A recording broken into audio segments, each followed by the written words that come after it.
하나님 말씀 사무엘하 3장 28절에서 39절까지의 말씀입니다. 사무엘하 3장 28절에서 39절입니다.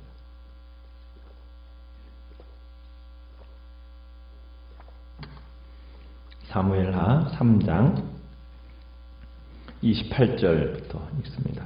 그 후에 다윗이 듣고 이르되 넬의 아들 아브넬의 피에 대하여 나와 내 나라는 여호와 앞에 영원히 무죄하니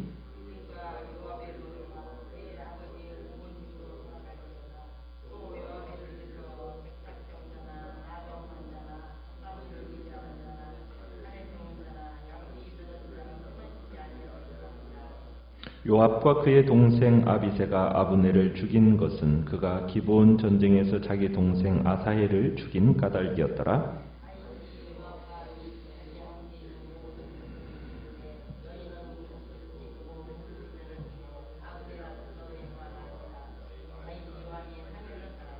아브넬을 헤브론에 장사하고 아브넬의 무덤에서 왕이 소리를 높여 울고 백성도 다 우니라.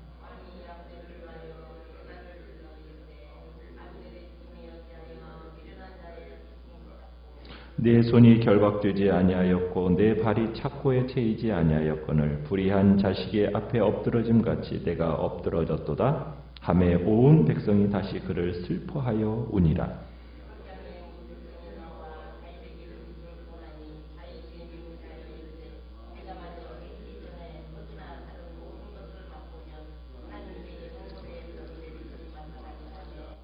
온 백성이 보고 기뻐하며 왕이 무슨 일을 하든지 무리가 다 기뻐하므로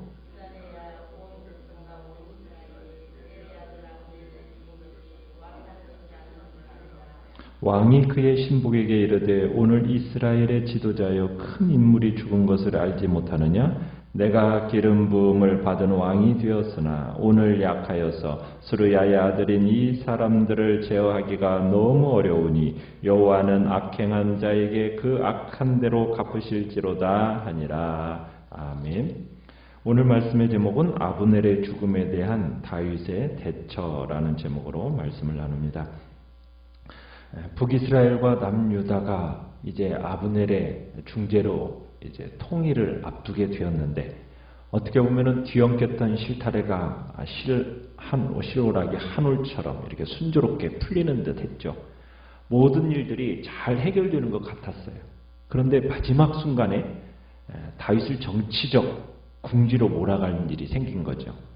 그것은 북쪽으로 돌아가던 그 아브넬을 요압이 뒤쫓아가서 죽인 겁니다. 동생 아사헬의 원수를 갚는 사적인 일 때문에 결국 국가 통일이라는 대세를 뒤흔드는 일을 저지르게 된 겁니다. 다윗은 과연 이 궁지에서 어떻게 빠져나갈 것인가? 이것이 이제 우리의 관심이 쏠리는 사건이 된 겁니다. 어쨌든 무슨 일이 있어도 지금 다윗은 이 요압의 행위와 무관하다라는 것을 입증해내야 되는 겁니다. 입증하지 못하거나 또 북쪽 사람들 설득하지 못하면 지금까지 진행되어 온 그 전쟁과 또 다른 차원의 전쟁이 이제 시작될 수도 있기 때문인 거죠. 그래서 요압 때문에 어떻게 보면 다윗은 일생일대의 가장 큰 정치적인 궁지에 몰리게 된 겁니다. 자, 요압이 아브넬을 살해했다는 소식을 다윗이 듣게 되고서는 매우 화를 냅니다. 그럴 것이 다 된 밥에 어떻게 보면 재뿌린 격이 되었기 때문입니다. 이제 북쪽 사람들이 이제 다윗을 어떻게 생각할 것인가? 이게 문제죠. 동맹을 맺고자 어떻게 보면 호의적인 의도를 가지고 찾아온 사람을 자신의 수도인 헤브론에서 죽게 했으니 어떻게 이런 사람을 믿고 따를 수 있는가? 어떤 그런 여론이 형성될 거라는 거 당연한 일 아니겠습니까? 신의를 지키지 않는 그런 지도자, 사람들의 지지를 받기 어려울 뿐만 아니라 먼 훗날 자신이 전체를 다스릴 날이 올 때도 심각한 어려움을 초래할 수 있기 때문이었어요. 그래서 이제 지금 다윗의 개인적인 명예도 또 위기에 처하게 됐습니다. 지금까지 사울도 그렇고 나발도 그렇고 쉽사리 그렇게 피를 부르는 자가 아니라는 것을 확고하게 해왔는데 지금 이런 개인적인 명예도 훼손될 위기에 지금 처하게 된 겁니다.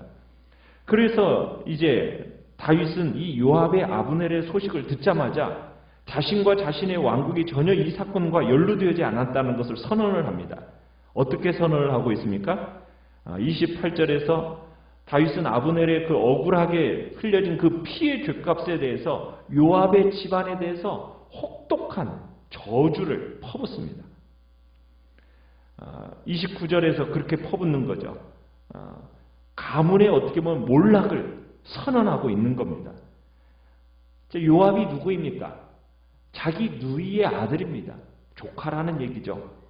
그리고 일생 동안 자신을 따라온 축복입니다.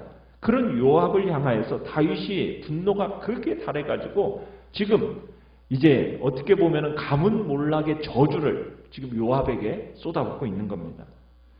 그러나 이것만으로 백성들을 설득할 수가 있을까? 참 설득되기가 쉽지 않았겠죠. 그러면서 30절에 사무엘서 기자는 지금까지의 이야기를 이제 요약을 해주는데 뭐라고 요약을 해주느냐면 요압과 그의 동생 아비새가 아브넬을 죽인 것은 그가 기브온 전쟁에서 자기 동생 아사엘을 죽인 까닭이었더라 라고 요약하면서 이 이야기에 두 가지를 더해주고 있습니다. 첫 번째는 아비새가 이 살인사건에 개입되어 있다는 것을 밝히고 있습니다. 그러니까 요압과 같은 마음을 이 아비새도 품고 이 일에 가담 내지 동조했다는 거죠. 두 번째로는 뭐라고 적었냐면 그가 기브온 전쟁에서라는 이 전쟁에서라는 단어를 추가하면서 아사엘의 이 죽음이 원수가 품의 원리가 적용되지 않는다라는 것을 암시하고 있습니다.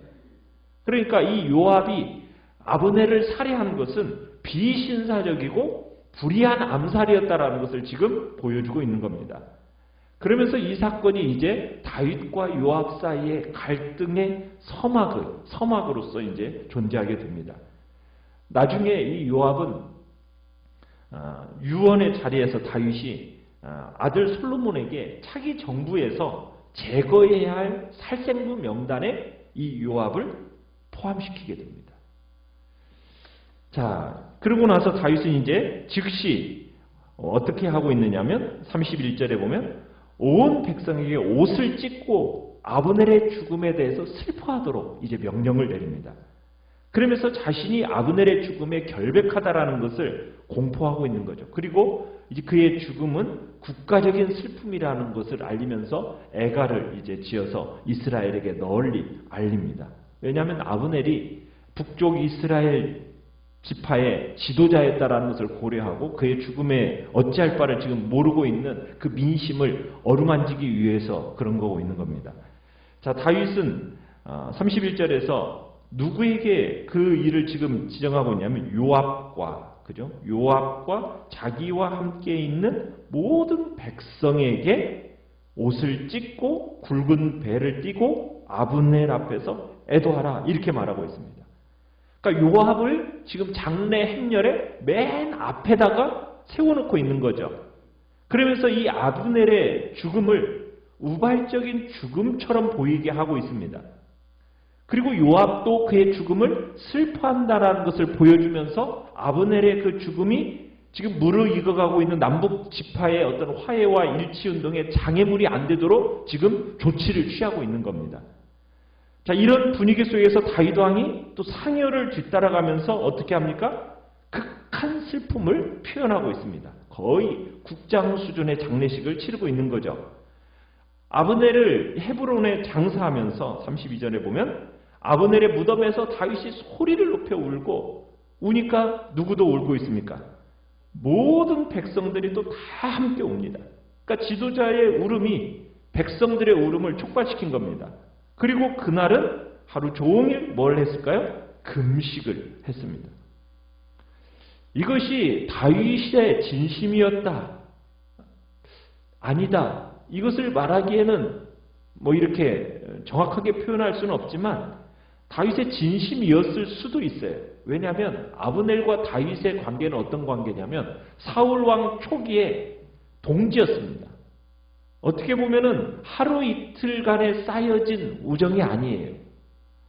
사울에게 있어서 좌다윗, 우아브넬 하는 것처럼 그 당시 두 사람은 사울왕을 모시는 최측근의 신하들이었고 동역자들이었습니다. 그러니까 다윗의 슬픔이라는 것이 그저 가짜다라고만 볼 수는 없습니다. 그 속에는 순전한 의미도 담겨 있을 거라고 우리가 보는 거죠. 그러나 어쨌든 이 모습은 정치적으로 굉장히 중대한 모습입니다. 이 다윗이 대중을 감동시키는 그 법을 터득했다라는 겁니다. 어떻게 보면 현실적인 정치가 했던 거죠. 대중들이 뭘 원하고 기대하는지를 아는 사람이 바로 다윗이었고, 그리고는 적시에 슬픈 애가를 부르고 오열하고 통곡하고 옷을 찢어서 어떻게 보면 대중들을 무장해제시킵니다. 또 다윗이 음악적인 재능이 있지 않습니까? 그래서 그 음악적인 재능으로 아브넬의 죽음에 대한 애가, 조가를 지어 부릅니다. 조가의 내용은 어떤 내용이냐? 33절에 아브넬의 죽음에 대해서 아브넬은 의인으로 표현하고 억울한 죽임을 당한 사람으로서 높이고 있는 반면에 요압은 아주 못된 사람으로 몰아갑니다. 그러니까 다윗은 아브넬의 죽음에 대해서 미련한 자의 죽음 이렇게 표현하고 있어요. 그러니까 어이없이 무의미하게 죽었다라는 것에 대한 슬픔을 표현하고 있는 거죠. 거기에다가 34절에서는 손이 결박되지도 않고 팔이 찼고도 채워지지도 않았는데 죽임을 당했다.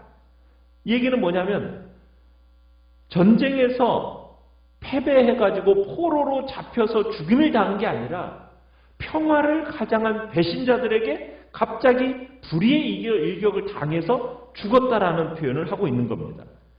그러니까 아브넬에게 조용히 무슨 말을 할 것처럼 유인하다가 갑자기 배를 찔러 죽인 그 요압의 행동을 비난하는 말이 이 속에 들어있는 겁니다. 그러니까 왕이 이 애가를 부르면서 통곡을 하니까 온 백성이 다시 한번 아브넬의 그 죽음에 대해서 슬퍼하면서 울었다고 얘기합니다. 왕과 백성이 하나가 된 거죠.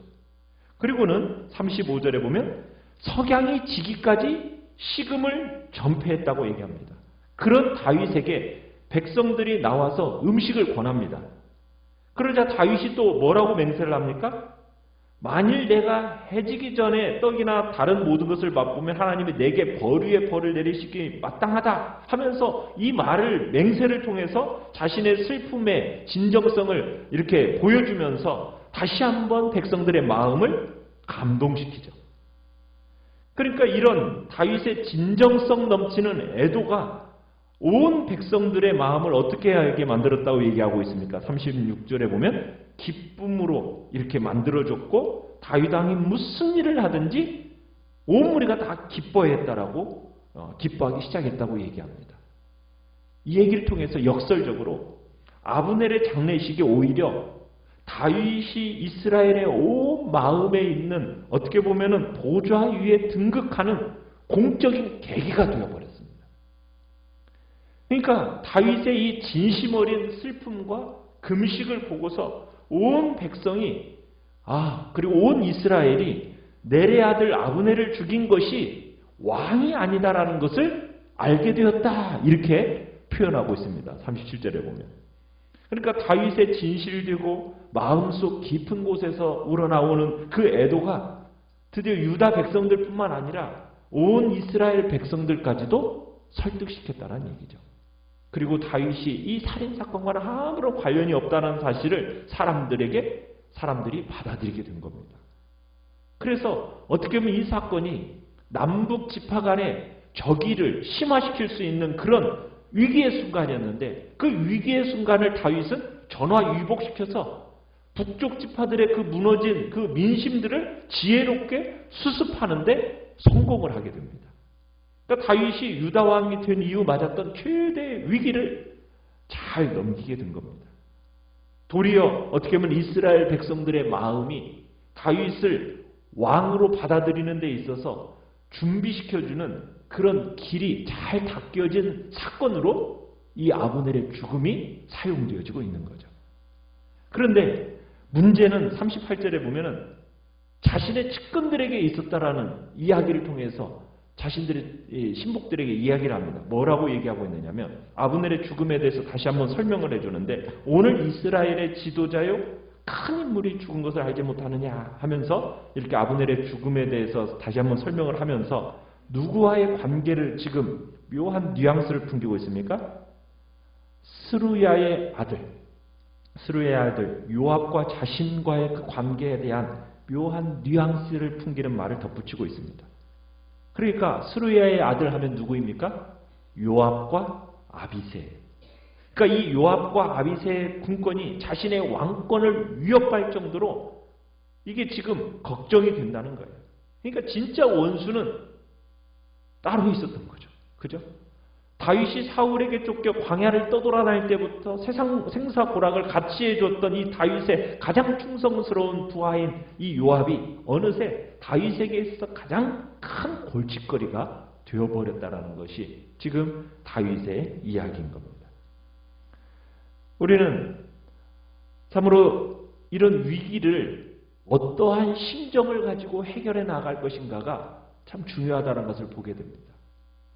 다윗은 그 마음에 진실되고 또 마음속 깊은 곳에서 우러나오는 그 애도를 통해서 백성들의 신망을 얻었고 그리고 아브넬의 죽음에 대한 결백을 인정받기에 이르게 됩니다.